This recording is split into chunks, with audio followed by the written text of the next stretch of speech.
Hello everyone, Justin here, and it's been a while since I've done any reviews of any kind, but the review I'm going to do today is going to be not just a bit different, but totally different.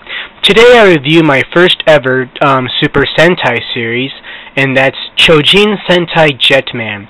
And just as a disclaimer, I feel that this review sucks, but I did the best I can, and just feel free to listen if you have the time, and if you enjoy it, you enjoy it, and if you don't like it, you don't like it. But hey, hopefully as I go on with this, I hope to improve my reviews, and I hope that you support me through this new endeavor I wish to pursue. So, let me get on to the review of Chojin Sentai Jetman. In the year 1990X, which in fact is later revealed to actually be 1991, in which this series initially airs, mankind has advanced into outer space, and outside of Earth's orbit is a space station. Unfortunately, mankind's scientific advancements is put on hold when an interdimensional evil empire known as the Vyram attacks them and sets their sights on conquering Earth. To combat this interdimensional threat, a machine is invented to produce birdonic waves to make ordinary human beings into superpowered heroes known as the Jetmen. The first of our heroes is a soldier named Tendo Ryu, codenamed Red Hawk. His fiancée Aoi Rie was also meant to receive Jetman powers, but loses her life in the attack. As a result of this attack, the birdonic waves instead gave powers to 4 civilians on Earth, specifically in Japan. The remaining Jetmen are Ritsume Konkaori, a sheltered rich girl who becomes the White Swan, Oishi Raita, an overweight vegetable farmer who transforms into the powerful Yellow Owl, Hayakawa Akko, a bubbly high school girl who becomes the Blue Swallow, and the wannabe Yakuza, the Black Condor, Yuki Gai. Together, despite their differences with their backgrounds and their circumstances, they have to learn to embrace their responsibilities and work as a team. And a good majority of the story is focused on that. Initially, deep down inside, the team members really don't want to be part of the team, and they really don't want any of their powers, especially Guy. Because of Guy being something of a street punk and reused by the book's Boy Scout approach, they will always be at odds with each other.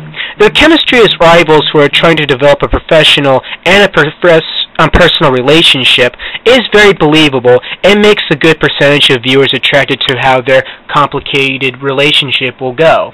But even though Guy comes across as a punk, his character has a lot of depth to it, and I feel we can all relate to him in some way.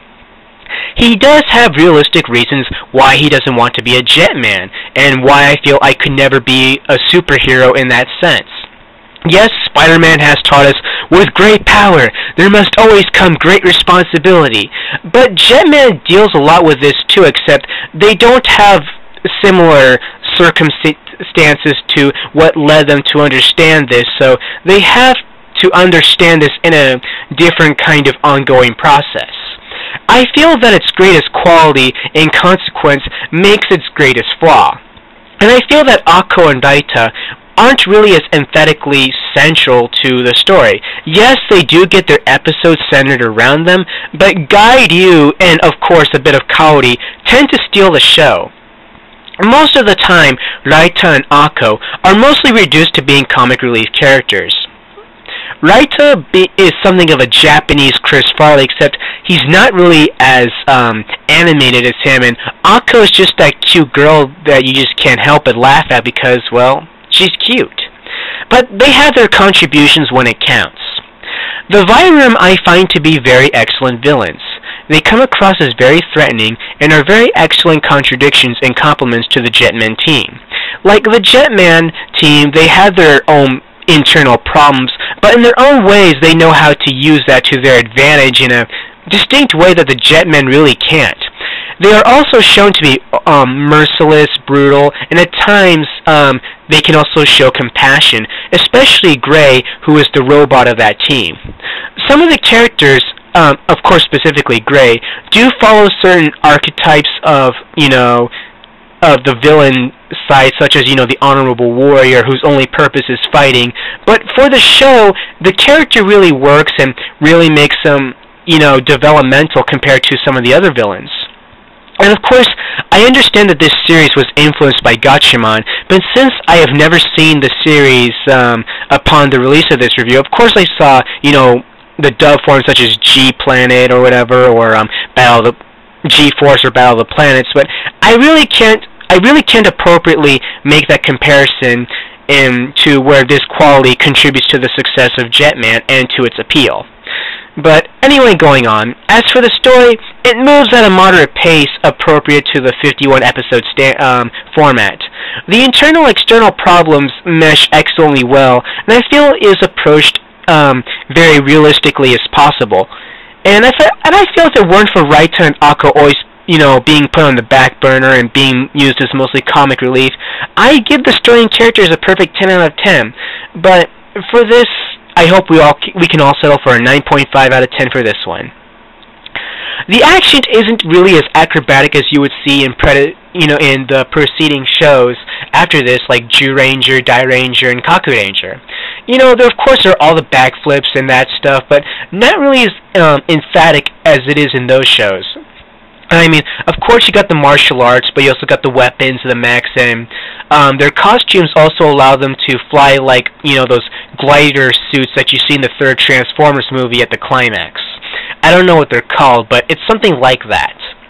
And each character has their own distinct way of fighting. Like Raita, he's that fat guy.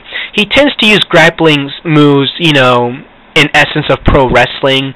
And Guy, he's that street fighter, but as the series progresses, he becomes more refined.